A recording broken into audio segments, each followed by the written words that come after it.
Hello friend, कैसे हो? Wonder mobile solution में आपका हार्दिक स्वागत है। मैं Ashwin Patel, wonder institute of mobile technology. आज का जो टॉपिक है हमारा प्रोटोकॉल के बारे में, मीडियाटेक फ़ोन के अंदर जो SPI मीसो प्रोटोकॉल कैसे काम करा उसके बारे में आज मैं डिटेल में लेक्चर ले रहा हूँ, पढ़ा रहा हूँ कि इसके बारे में क्या वर्कआउट है, क्या प्रोटोकॉल काम कर रहा है, क्या फॉल्ट आ रहा है, वो कैसे चेक करना है, उसके बारे में मैं आज आपको डीप में दिखा रहा हूँ। तो ये देखो, हमारी मीडियाटेक की एक पावर आईसी है। कोई भी पावर आईसी मीडियाटेक में आपको ये जो प्रोटोकॉल आपको मिल जाएगा। हमने देखा है अगले वीडियो में मोसी, SPI मोसी, बराबर, कि भाई मास्टर आउट स्लेव इन। आज हम देखेंगे मीसो। क्या देखेंगे? मीसो એટલે master in slave out. IC reply करे CPU को, क्या करे? आईसी। तो ये बारे में हम चेक करेंगे कि सभी प्रोटोकॉल जो है लाइन सभी CPU के साथ क्या है, कनेक्टेड है। तो उसके बारे में हम पूरी डिटेल में देखेंगे कि भाई मीसो जो है कैसे काम करता है। SPI का फुल फॉर्म क्या है?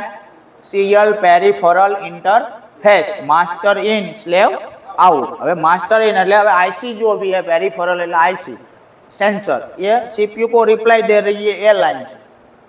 मोसी CPU आईसी को पूछ रहा है, मीसो आईसी CPU को क्या दे रहा है? रिप्लाई दे रहा है।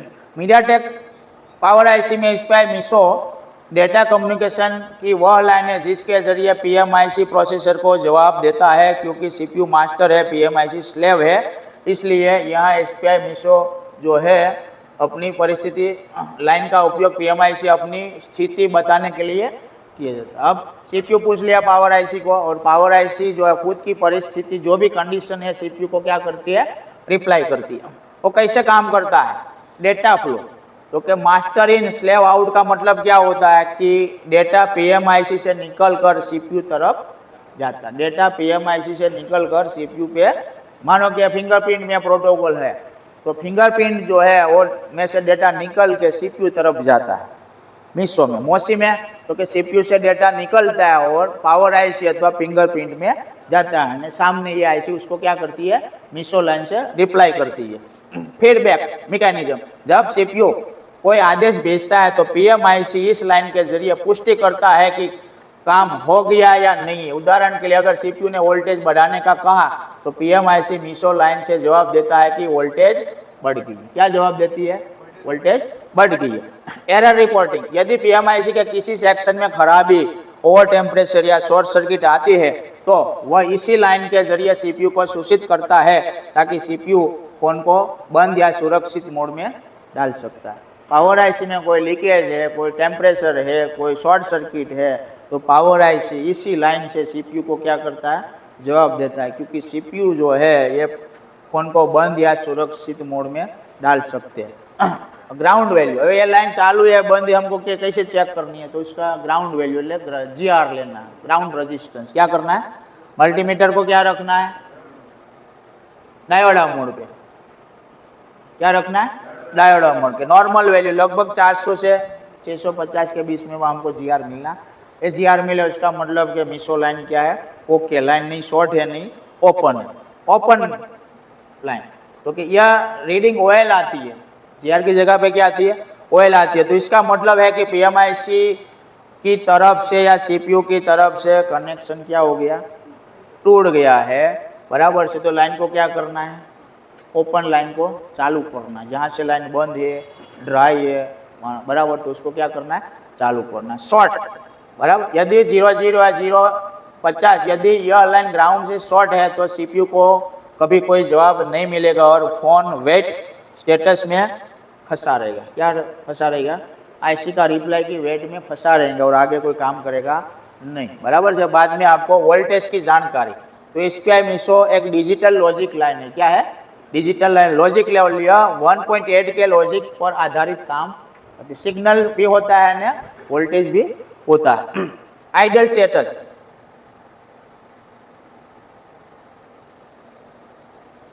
जब आपको डेटा ट्रांसफर नहीं हो रहा है तो यह आमतौर पर 0 या 1.8 पुलअप के अनुसार मिल सकता है। उस लाइन में क्या होता है? पुलअप रजिस्टर लगा के 1.8 वोल्टेज के साथ उसमें पुलअप दिया जाता है। वर्किंग स्टेटस, तो कि फ़ोन बूट होते समय यहाँ 1.2 से 1.8 के बीच में फ्लक्चुएशन करेगी। क्या करेगी? स्थिर वोल्टेज नहीं मिलेगा, प्लस माइनस ज़्यादा कम वोल्टेज, क्योंकि अंदर डेटा आपले होता है। डेटा आपले के हिसाब से वोल्टेज बढ़ता है कम होता है, फ्लक्चुएशन वोल्टेज आपको मिलेगा। ऑसिलोस्कोप से डीएसओ पर आपको यह पीएमआईसी द्वारा भेजे गए डेटा पल्स में दिखाएगा। क्या दिखाएगा? पल्स सिग्नल में दिखाएगा। आप डीएसओ से चेक करेंगे तो पल्स सिग्नल से आपको मिलेगा। इसमें आने वाले फॉल्ट, ये लाइन बंद होती है, शॉर्ट होती है, ओपन होती है, तो वो मोसी लाइन से क्या फॉल्ट आते हैं? तो क्या फिक्स डीसी रीडिंग क्या आएगा?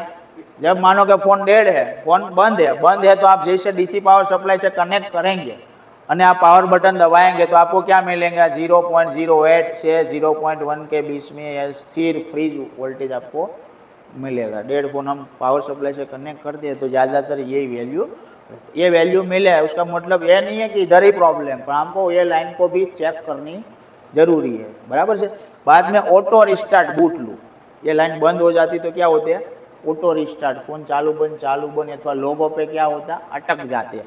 तो सीपीयू को पीएमआईसी से ओके का जवाब नहीं मिलता, इसलिए यह बार बार रिस्टार्ट करने की कोशिश करता है। ये प्रोटोकॉल बंद रहता है तो पावर आईसी से सीपीयू को जवाब नहीं मिलेंगे तो सीपीयू वेटिंग में रहते, तो बार बार क्या करेगा? रिस्टार्ट करेगा। स्लो परफॉर्मेंस, अगर डेटा में एरर आ रहा है तो फोन बहुत धीमा चलेगा, बीच में हैंग हो जाता है। क्या हो जाता है? बीच में हैंग होता है। स्टक ऑन लोगो, शुरुआती कम्युनिकेशन पूरा न होने के कारण फोन सेकंड लोगो में पर आगे नहीं, फर्स्ट लोगो में क्या हो जाएगा?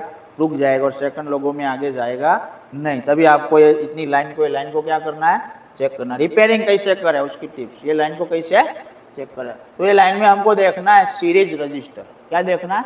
Series register. इस लाइन में भी 22 ओम से लेकर 33 ओम एक छोटा रजिस्टर लगा होता है, इससे चेक करें, क्योंकि नमी से यह अक्सर खराब, मतलब कोई खार लग जाता है, वाटर डैमेज हो जाता है तो रजिस्टर क्या हो जाता है? जल जाते हैं, ओपन हो जाते हैं। तो ये लाइन का हम जब जीआर लेंगे तब उसको पता लग जाएगा। जीआर नहीं मिलता है तो लाइन ओपन है, और जीआर शॉर्ट मिलता है तो लाइन शॉर्ट है। तो आपको शॉर्ट है तो शॉर्टिंग चेक करें, और लाइन ओएल ओपन है तो सप्लाई चेक करेंगे। क्रॉस चेक विथ मोसी, अगर एससीएल और मोसी सीपीयू से आने वाले सही है लेकिन मीसो पीएमआईसी से जाने वाला डेटा नहीं बन रहा है तो 90% सांस है कि एमटी आईसी आपकी खराब है। क्लॉक लाइन ओके है, मोसी लाइन ओके है, बराबर है, ये डेटा वापस नहीं जा रहा है, उसका मतलब कि ज़्यादातर हमारी पावर आईसी में प्रॉब्लम है। ज़्यादातर डीएसओ होते हैं ना तो हम टेस्टिंग करते हैं, तुरंत पता लग जाता है कि पावर आईसी पल्स बनाती नहीं है कि सीपीयू को उसे। जो सीपीयू से पल्स नहीं बनता है तो सीपीयू में प्रॉब्लम है, रिप्लाई में पावर आईसी से पल्स नहीं बनता है तो पावर आईसी का प्रॉब्लम है। सीपीयू रिबोलिंग, क्योंकि यह लाइन सीधे सीपीयू के अंदर जाती है, इसलिए अगर ट्रैक ओके है पर डेटा नहीं पहुंच रहा है तो सीपीयू को भी रिबोल करना। मान लो पावर आईसी जो रिप्लाई दे रही है पर सीपीयू के अंदर से जो पैड है ड्राई हो गया तो एक बार आपको सीपीयू को भी क्या करना पड़ता है? रिबोल करना पड़ता है। एमटी पेशेंट जब कभी कभी पावर आईसी रिप्लाई में आउटपुट नहीं देती है रिप्लाई में, तो हम पावर आईसी का भी बोल ड्राई हो गया तो पावर आईसी को भी हमको क्या करना पड़ता है? रिबोल करना पड़ता है। एक निष्कर्ष है कि भाई एसपीआई की सारे लाइन सभी क्लॉक, सीएसएन, मोसी, मीसो एक टीम की तरह काम करती है। क्या काम करती है? सभी लाइन एक साथ मिलकर क्या करती है? टीम बनकर काम करती है। अगर इनमें से एक भी लाइन कट हो जाए तो सीपीयू और पीएमआईसी के बीच का रिश्ता टूट जाता है, फोन चालू होता। उसमें से कोई एक लाइन का प्रॉब्लम हो जाते हैं तो हमारी पावर आईसी और सीपीयू का रास्ता क्या हो जाता है? टूट जाता है, न हमारा फ़ोन ऑन होता नहीं, होता है तो लोगों पे जाता है, रिस्टार्ट मारता।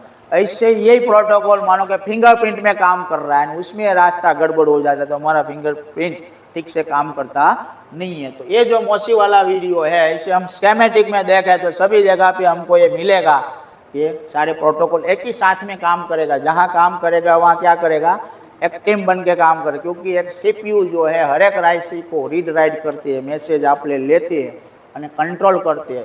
तो इस लाइन के माध्यम से हमारी पूरी आईसी बराबर से जो है हमारी सीपीयू पूछते हैं, रिप्लाई देते हैं, राइट करते हैं, रीड करते हैं, इस माध्यम के जरिए हमारा सेक्शन जो है ऑन होता है, पूरा वर्क करता है। तो आज का जो वीडियो है अच्छा लगे तो सब्सक्राइब कीजिए, लाइक कीजिए, बेल आइकन को प्रेस कीजिए और शेयर कीजिए। ऐसे नया नया वीडियो देखना है तो आगे आगे हमारा यूट्यूब चैनल पे आप वीडियो देखता रहना है।